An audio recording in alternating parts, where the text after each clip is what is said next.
Hi friends, welcome to మన Bommarillu. Upcoming రివ్యూలోకి వెళ్ళిపోదాం. ఆనంద భైరవి ఇంట్లో ప్రాబ్లమ్స్ అన్నీ సాల్వ్ అయిపోవడంతో అందరూ చాలా హ్యాపీగా ఒకరితో ఒకరు అపార్థాలు తొలగిపోయి ప్రశాంతంగా మాట్లాడుకుంటూ ఉంటారు. నైట్ డిన్నర్ టైంకి అందరూ వచ్చి డిన్నర్ చేస్తూ ఉంటారు. అప్పుడే శరణ్య అందరికీ తన వంటలు వడ్డిస్తూ దర్శన్కి నచ్చిన కర్రీ చేసి సాంబార్ అవన్నీ అందరికీ వడ్డిస్తూ ప్రశాంతంగా భోజనం చేస్తుంటే వాళ్ళ వైపు ప్రేమగా చూస్తూ ఉంటుంది. ఇదే కదా నేను అత్తయ్య గారు కోరుకున్నది. నిజంగా చాలా చాలా సంతోషంగా ఉంది. నా కుటుంబం ఎప్పటికీ ఇలానే ఉండాలి అని పాపం శరణ్య హ్యాపీగా ఫీల్ అవుతుంది. అదే టైంకి శరణ్యకి ఒక అనానిమస్ అంటే అన్నోన్ కాల్ వస్తుంది. వెంటనే శరణ్య కాల్ లిఫ్ట్ చేస్తుంది. కాల్ చేసేది ఎవరో కాదు, సమీరా. హలో శరణ్య, బాగున్నావా? ఇప్పుడు నేను ఒక న్యూస్ చెప్తాను, ఖచ్చితంగా నువ్వు బాగోవులే అని అంటుంది సమీర వేరే వాయిస్తో. హలో, ఎవరు నువ్వు అని అడుగుతుంది శరణ్య. చూడు, మీ ఇంట్లో అందరూ హ్యాపీగా భోజనం చేస్తున్నారని చూసి మురిసిపోతున్నావా? ఆ ఫుడ్లో నా పని మనిషి చేత పాయిజన్ కలిసేలా చేశాను. నీ ఫ్యామిలీని ఎలా కాపాడుకుంటావో కాపాడుకో అని చెప్పి కాల్ కట్ చేస్తుంది. ఒక్కసారిగా శరణ్యకి మైండ్ బ్లాక్ అయిపోతుంది. ఇంకందరినీ చూస్తూ ఉంటుంది. లీలావతి, దర్శన్, అనన్య అందరూ భోజనం చేస్తూ ఉంటారు. వెంటనే పాపం పరిగెత్తుకుంటూ శరణ్య వచ్చి ఇంకా ఫుడ్ని ఇలా పక్కకి తోసేసేసరికి వేడి వేడి సాంబార్ అనన్య చెయ్యిపై పడుతుంది. ఒక్కసారిగా అనన్య మంట మంట అని చెప్పి ఇంకా గట్టిగా అరుస్తూ ఏడుస్తూ ఉంటుంది అనన్య. అయ్యో అక్క అని చెప్పి పాపం శరణ్య దగ్గరికి వస్తుంది. ఏమైందమ్మా శరణ్య, భోజనం చేస్తుంటే ఎందుకు ఇలా అడ్డుకుంటున్నావు అని అడుగుతారు లీలావతి. అది కాదు పెద్దత్తయ్య గారు అంటే అని పాపం శరణ్య భయపడుతూ ఇప్పుడు ఈ విషయం చెప్తే అందరూ కంగారు పడతారు అని చెప్పి చూస్తూ ఉంటుంది. ఇంకా అనన్యకి ఆయింట్మెంట్ రాస్తుందనమాట శరణ్య. అక్క, నొప్పిగా ఉందా అని అడుగుతారు. నన్ను కొడతావే, నాపై నువ్వు సాంబార్ పడేలా చేస్తావా నిన్ను అని చెప్పి శరణ్యని కొట్టాలనుకుంటుంది అనన్య. వెంటనే ఆనంద భైరవి వచ్చి శరణ్యని కొడుతూ ఉంటే అనన్య చెయ్యి గట్టిగా పట్టుకుంటుంది. ఒక్కసారిగా అనన్య షాక్ అయిపోయి అమ్మో ప్రిన్సిపల్, హెడ్ మాస్టర్ వచ్చింది అని చెప్పి అక్కడి నుండి పారిపోతుంది. ఇంకా ఆనంద భైరవి శరణ్యని పక్కకు తీసుకువెళ్ళిపోయి ఏమైందమ్మా, ఏంటి శరణ్య, నీ మొహంలో ఏదో కంగారు కనబడుతోంది, ఏంటది అని అడుగుతారు. అత్తయ్య గారు, ఎలా చెప్పాలో అర్థం కావట్లేదు అని కంగారు పడుతుంది. చూడమ్మా, ఇకపై నువ్విలా నీ మనసులోనే అన్నీ దాచుకోవడం మానేసే, అర్థమైందా? ఏ సమస్య ఉన్నా నాతో చెప్పు. ఏమైంది అని అడుగుతారు. అత్తయ్య, నాకెవరో కాల్ చేశారు. అందరూ భోజనం చేస్తుంటే అందులో విషం కలిసింది అని చెప్పారు. నేను అందుకే కంగారుగా వెళ్ళాను. తర్వాత చూస్తే ఎవరికీ ఏమీ అవ్వలేదు. కానీ వాళ్ళని ఎందుకు బెదిరిస్తున్నారో నాకు అర్థం కావట్లేదు అని అంటుంది శరణ్య. ఇంకా ఆనంద భైరవి ఆలోచనలో పడుతుంది. అప్పుడే కరెక్ట్గా మళ్ళీ శరణ్యకి సమీరా నుండి ఫోన్ కాల్ వస్తుంది. ఏంటి, పాయిజన్ కలవలేదని హ్యాపీగా ఫీల్ అవుతున్నావా? కానీ కలుపుతాను, ఖచ్చితంగా కలుపుతాను, చెప్తున్నాను కదా. నీ ఫ్యామిలీని ప్రతి ఒక్కరూ బాధపడేలా నేను చేస్తాను. నేను ఎవరు ఏంటి అనేది నీకు అనవసరం. కానీ నీపై పగ తీర్చుకోకుండా నేను అస్సలుండను.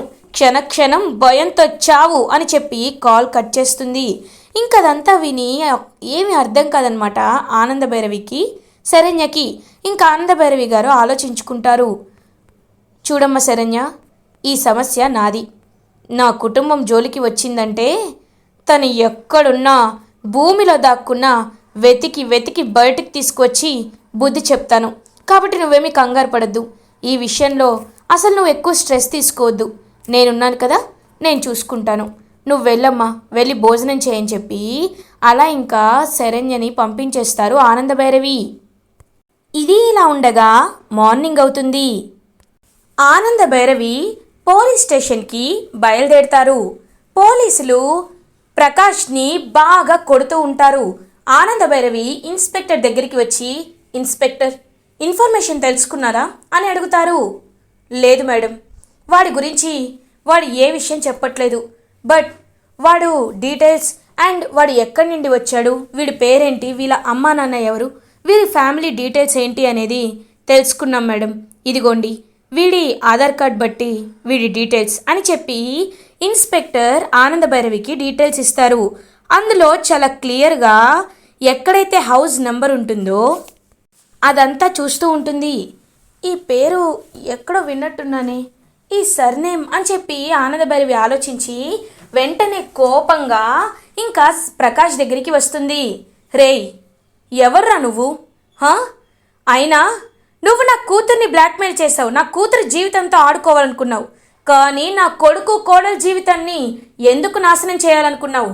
ఈ ప్రపంచంలో దర్శన్ శరణ్య విడిపోవాలని కోరుకునేది కేవలం ఇద్దరే, ఒకటి అనన్య, ఇంకొకటి సమీరా అని అంటారు ఆనంద భైరవి. ఒక్కసారిగా ప్రకాష్ అలా చూస్తూ ఉంటాడు. సమీరా అని అంటాడు.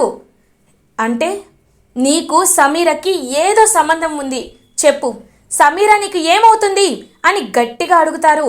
ఇంకా పోలీసులు లాఠీ చార్జ్ చేస్తూ బాగా కొట్టేసరికి చెప్తాను సమీరా నా చెల్లెలు అని నిజాన్ని చెప్తాడు ప్రకాష్. ఒక్కసారిగా ఆనంద భైరవి షాక్ అయిపోతారు. ఏంటి, సమీరా నీ చెల్లెలా? అంటే అన్న చెల్లెలిద్దరూ కలిసి నా కొడుకు కోడలు కూతురు జీవితాన్ని నాశనం చేయాలనుకుంటారా? ఇప్పుడు నిన్ను కాదు, అర్థమైపోయింది, నాకు మొత్తం అర్థమైపోయింది. ఇన్నాళ్ళు ఎందుకులే పాపమని క్షమించి వదిలేశా, కానీ నేను కొట్టాల్సిన దెబ్బ అక్కడ గట్టిగా రాసి పెట్టుందని నాకు అర్థమైంది. ఇన్స్పెక్టర్ గారు, వీణ్ణి చట్టపరంగా ఏం చేయాలో అది చేయండి, కోర్టులో సబ్మిట్ చేయండి, సాక్ష్యం చెప్పడానికి నేను లహరిని తీసుకువస్తాను అని చెప్పి అక్కడి నుండి ఆనంద భైరవి వెళ్ళిపోతారు. ఆనంద భైరవి సమీరా ఇంటికి బయలుదేరుతుంది. సమీరా అటు ఇటు తిరుగుతూ ప్రకాష్ని ఎలా బెయిల్పై బయటికి తీసుకురావాలా అని ఆలోచిస్తూ ఉంటుంది. అప్పుడే ఆనంద భైరవి సమీరా దగ్గరికి వెళ్ళేసరికి అలా ఇంకా సమీరా అయితే చూస్తూ ఉంటుంది. ఏంటి, మీరు మా ఇంటికి వచ్చారు అని అడుగుతుంది. చూడు, మీ అన్నయ్యే ప్రకాష్ అని, మీరు కావాలనే మా పిల్లల జీవితాన్ని నాశనం చెయ్యాలనుకుంటున్నారని నేను మొత్తం తెలుసుకున్నాను. ఏం కావాలి నీకు, ఏం కావాలి? దర్శన్ని వదిలేయాలంటే నీకేం కావాలి అని గట్టిగా అడుగుతారు ఆనంద భైరవి. చూడండి ఆనంద భైరవి గారు, నేను ఎప్పటి నుండో మిమ్మల్ని ఒకటే అడుగుతున్నాను. చిన్నప్పటి నుండి నాకు చాలా కోరికలు ఎక్కువ. నేను బిల్డింగ్లలో బంగ్లాలో ఉండాలి, నేను చాలా ప్రశాంతంగా దర్జాగా కాలుపై కాలు వేసుకొని కూర్చొని మహారాణిలా ఉండాలి అనేదే నా కోరిక. అలాంటి బంగారు బాతే దర్శన్ని నేను పెళ్లి చేసుకొని ఒక్కసారి తనకి భార్య అయ్యాననుకో, అన్ని లగ్జరీస్ నాకు వస్తాయి, ఆనంద భైరవి ఇంటి కోడలనే పేరు నాకు వస్తుంది. కాబట్టి దర్శన్కి నాకు పెళ్లి చేయండి, అదే నేను కోరుకునేది అని అంటుంది సమీరా చెంప పగల కొడుతుంది ఆనంద భైరవి. ఏయ్, ఒక్కసారి చెప్తే నీకు అర్థం కాదా? దర్శన్కి పెళ్ళైపోయింది. అయినా పెళ్ళైపోయిన అబ్బాయిని ఆశపడ్డం కొంచెం కూడా తప్పుగా అనిపించట్లేదా అని అంటారు. చూడండి మేడం, ఒకటి, ఇప్పుడు మీకు ఫోన్ కాల్ వచ్చింది కదా, శరణ్యకి ఇంట్లో వాళ్ళందరికీ విషం పెట్టానని. ఆ కాల్ కూడా చేసింది నేనే. మిమ్మల్ని రోజు టార్చర్ పెట్టందే నేను నిద్రపోను.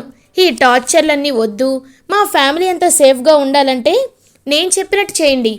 ఎందుకంటే నాకు మీ వెనకున్న ఆస్తి కోసమే పెళ్లి చేసుకోవడం ఇష్టం అని అంటుంది సమీరా. ఇంకా వెంటనే వెనకాల నుంచి దర్శన్ నడుచుకుంటూ వస్తాడు. దర్శన్ని చూసి ఒక్కసారిగా షాక్ అయిపోతుంది సమీరా. ఇంకా ఆనంద భైరవి, ఇన్ని రోజులు నీ కోతి వేషాలు ఎవరు చూసినా చూడకపోయినా దర్శన్కి తెలీదు, కాబట్టి ఇప్పుడు దర్శనే కళ్ళతో చూసేలా చేశా. నువ్వు దర్శన్ని విడిచిపెట్టవని, దర్శన్ని ఇంకా నీ మాటలతో వేధింపులతో తన్ని ఇబ్బంది పెడతావనే ఇలా చేశాను. చూసావా నాన్న, చూసావా? తనని నువ్వు ఇన్ని రోజులు ప్రేమించాను అనుకున్నావు. తను నీకోసం కాదు, నువ్వు నీ క్యారెక్టర్ గురించి కాదు, తను కేవలం నీ ఆస్తి కోసమే నిన్ను ప్రేమించింది అని చెప్తారు ఆనంద భైరవి. పాపం అలా ఇంకా చూస్తూ ఉంటాడనమాట దర్శన్, ఛీ, నువ్వు ఇలాంటి దానివని అస్సలు అనుకోలేదు. నన్ను కాకుండా నా వెనుకున్న డబ్బును ఆలోచిస్తావా అని చెప్పి అసహించుకుంటాడనమాట దర్శన్. కరెక్ట్గా అప్పుడే ఆనందభైరవి, ఇంకా అయిపోలేదు నాన్న, చాలా చాలా ఉంది, చెప్పనా? ఏంటి? సమీరా, నీ అసలు పేరు సుమతి కదా అని అంటారు ఆనందభైరవి. ఒక్కసారిగా సమీరా షాక్ అయిపోతుంది. దర్శన్ అలా చూస్తూ ఉండిపోతాడు. నా పేరు అని అంటారు. నీ పేరే కాదు, నీ జాతకం అంతా నాకు తెలుసు. నువ్వు నీ ఊరి నుండి ఎందుకు పారిపోయొచ్చావో కూడా నాకు తెలుసు. లోపలికి రండి అని అంటారు. ఇంకా ఒక వ్యక్తి, ఒక బాబు, ఇద్దరు లోపలికి వస్తారు. వాళ్ళని చూసి సమీరా ఒక్కసారిగా షాక్ అయిపోతుంది. ఎవరో గుర్తుపట్టావా? నీ భర్త, నీ 5 ఏళ్ల కొడుకు అని చెప్తారు ఆనందభైరవి. ఒక్కసారిగా సమీరకి ఏం మాట్లాడాలో అర్థం కాదు. ఇంకా సమీర అలా చూస్తూ ఉండిపోతుంది. నాన్న, దీని చరిత్ర నన్ను చెప్పమంటావా? దీనికి చిన్నప్పుడే పెళ్లి చేశారు. ఇలా మైనారిటీ తీరిపోగానే పెళ్లి జరిగిపోయింది. ఇదిగో ఈయన వాళ్ళ ఊర్లో పొలం పని చేస్తూ రైతుగా ఉన్నారు. కానీ తనకి రైతుగా ఉండే జీవితం నచ్చలేదు. సిటీకి వెళ్ళిపోయి అంతా చాలా లగ్జరీగా ఎప్పుడు కార్లు బంగ్లాల్లోనే తిరుగుతూ స్టైల్గా ఉండాలనుకుంటుంది, మేకప్లు వేసుకోవాలనుకుంటుంది. అందుకే తన భర్త దగ్గర ఉన్న తను సంపాదించిన డబ్బులన్నీ ఖర్చు పెట్టించేసి తర్వాత ఒక బాబు పుట్టాక కూడా తన ఆశలు చంపుకోకుండా తను భార్య అనే విషయం మర్చిపోయి తన సుఖం కోసం తను మేకప్లు, తన స్టైల్ కోసం, తన లగ్జరీ కోసం బాబుని, భర్తని వదిలేసి వచ్చేసింది. ఇంకా సమీరాకి ఒక్కసారిగా ఏం చెప్పాలో అర్థం కాదు. దర్శన్ సమీరా దగ్గరికి వచ్చి, చూడు సమీరా, నువ్వు ఇలా చేయడం తప్పు. నీకు పెళ్ళైనా సరే, ఒక బాబు ఉన్న ఈ విషయాలన్నీ దాచిపెట్టి నువ్వు పెళ్లి చేసుకోవాలి అనుకున్నావు. ఇది చాలా తప్పు, చాలా తప్పు సమీరా. దయచేసి నేను చెప్పేది విను. నువ్వు హ్యాపీగా నీ భర్తతో ఉండు. కావాలంటే నీతో నేను ఏదైనా బిజినెస్ పెట్టించి మీరిద్దరూ ఇక్కడే ఉండేలా చేస్తాను. అంతేకాని నీ పేగు బంధాన్ని దూరం చేసుకోవాలనుకోవద్దు అని చెప్పి దర్శన్ చెప్తాడు. చూసావా, మా దర్శన్ క్యారెక్టర్ ఏంటో చూసావా? ఇప్పుడు కూడా నీ మంచి కోసమే ఆలోచిస్తున్నాడు. కాబట్టి ఇంకొకసారి నా దర్శన్ జోలికి రావాలనుకున్నావో చంపేస్తా అని చెప్పి అక్కడి నుండి వెళ్ళిపోతారనమాట ఆనందభైరవి, దర్శన్. ఇంకా అలా ఒక్కసారిగా సమీర ఏమి చెయ్యలేక కుప్ప కూలిపోతుంది. ఇంకా సమీర వాళ్ళ భర్త అండ్ బాబు తన వైపు చూస్తూ ఉంటారు. ఇది ఇలా ఉండగా ఆనందభైరవి, దర్శన్ ఇంటికి రీచ్ అవుతారు. శరణ్య, అత్తయ్య గారు, మీకోసం ఎంతలానో ఎదురు చూశానండి, ఎక్కడికి వెళ్ళారు అని అడుగుతారు. ఒక పాపాన్ని తొలగించుకోవడానికి వెళ్ళాను.